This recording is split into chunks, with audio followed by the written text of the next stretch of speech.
Hey guys, I'm just trying to find the words for this, but the past this year's been really hard, and as like a rich man in 2026, that's almost like in his 80s, like no one understands like the difficulties that you have to go through, and people are saying tax the rich, and that's our N-word. That's our insert racial slur. Like, it is the worst thing you can say to us, and like people keep saying it nonstop, and it's just not fair anymore, because like I'm rich, and like you're supposed to be a peasant and like not even acknowledge me. Like, we shouldn't even be looking at each other, and the fact that you could even say those things.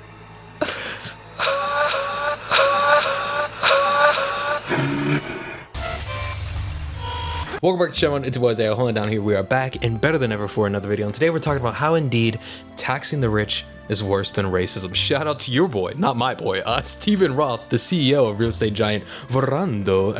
This is out an earning call, which I was just fascinated by how someone's mind can even get there. So he had this to say, quotes, "I consider the phrase tax the rich when spit out with anger and contempt by politicians both here and across the country to be just as hateful as some disgusting racial slurs and even the phrase from the river to the sea." So round of applause for the dumbest person on the planet known as Steven Roth. It's fascinating to me that he can have all this money and be like just on the toilet scrolling on Twitter, whatever he's doing, and he's just scrolling. Oh my God, they're saying tax the rich. Did he just call me the N-word? Like, what is the mindset of being in that type of position, right? Because Steven Roth, for those who don't know, Verando, it's a huge real estate giant within New York City. And I think it is the largest in New York City as well. And the fact that he still feels the need to be a whiny little is crazy to me, because you already have all this money, and not for nothing, right? Steven Roth, let's see, I want to say he's in his 80s when I was looking him up the other day. Steven Roth is 85 years old, and he's just complaining about the phrase tax the rich like it is a racial slur. Sir, you've lived since the 1941 year.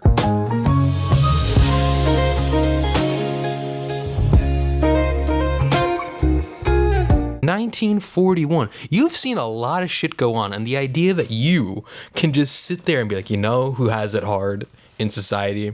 Me. It announced plans earlier in the month to tax New York City's luxury second homes with market values above $5 billion, saying it would help fulfill his central campaign promise to tax the rich. So now you understand the context of him just saying, it wasn't just him like pulling up on Joe Rogan's podcast and be like, you know who has it tough?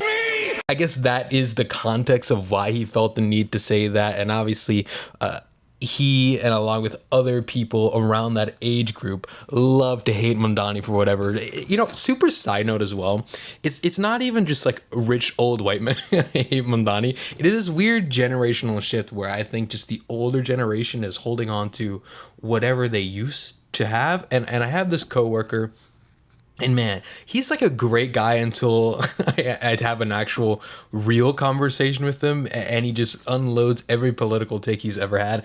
And then I just think, man, I'm not even angry at you. I'm kind of just disappointed that this is the way you think. And I said that to them the other day because we were disagreeing on just fundamental issues of life at this point. But he was talking, and then honestly, I just looked at him and I said, honestly, man, I don't even, we're not really going anywhere in this conversation, but I feel the need to just let you know, I think you're a great guy. I'm just really disappointed in you right now. And then that was the end of the conversation. And I think it kind of stuck with him for a little bit, and hopefully it did, because hopefully he understands and analyzes what exactly he's thinking, because the idea of people being so upset with Mamdani, I don't know where that entirely comes from, especially if he's fighting for people like you. Like, it is one thing for billionaires to be super anti-Mamdani because he's going after them, like and deservingly so. Like, and I think it is good to tax the rich, and that is a good game plan, and I think people should be able to,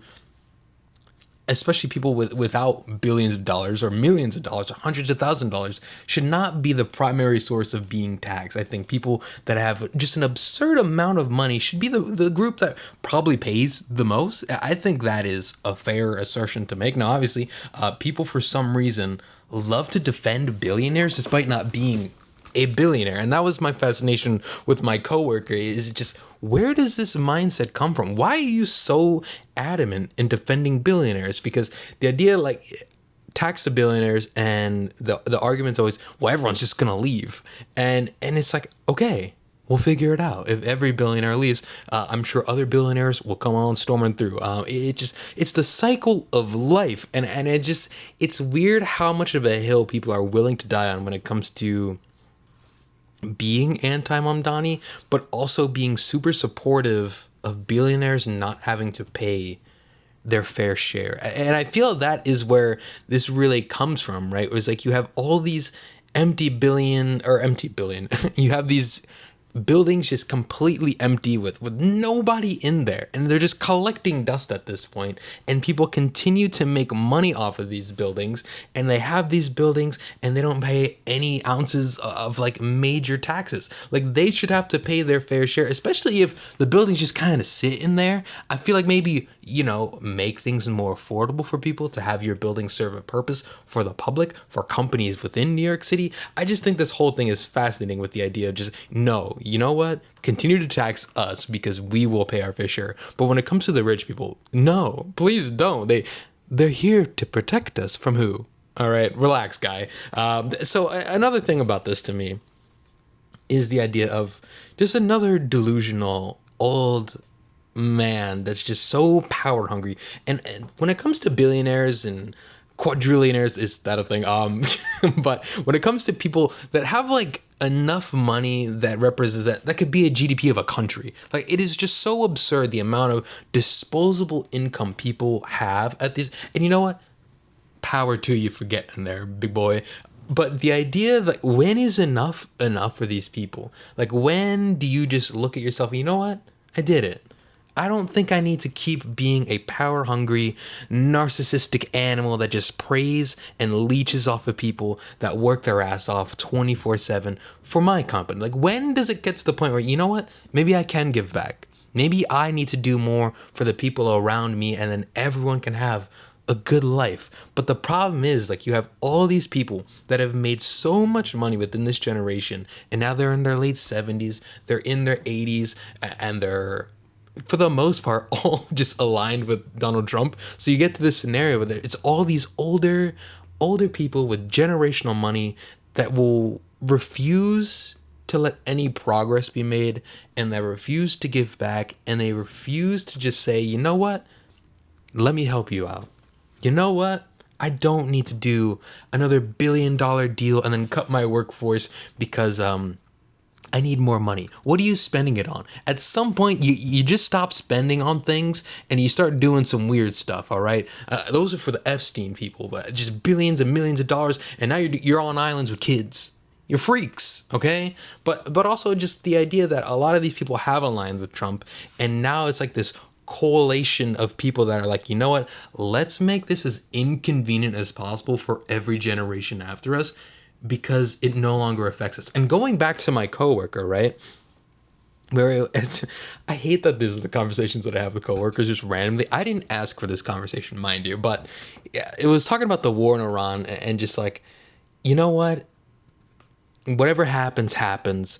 We need to make as much money as possible. And really, like, hopefully we do make money, but even if we lose people, it doesn't matter. Like, pretty much his mindset was, whatever happens from this war, whatever decisions are being made within this foundation group of human beings, he doesn't care, because he doesn't have that much longer to live. Which I think is such an awful thing to say, considering you have kids and grandkids and nieces and nephews and people you've worked with and friends you've made along the way. And the idea that you no longer care what happens to people, you want people to just, if they die type of situation. I think that is the saddest implication of just what people and what certain mindsets of age groups have. Like, for me, I care about the next generation. I think they're inheriting such an awful place to be in right now, especially because this is right now. We're talking about 18 years from now. They're an adult now in the world, 21 years later, and they're going into the workforce. They graduated college and everything. What is that going to look like? So sometimes when I think about, would I ever have a kid? And sometimes I think morally, is it okay? Because that is just like job market. That is living in the United States.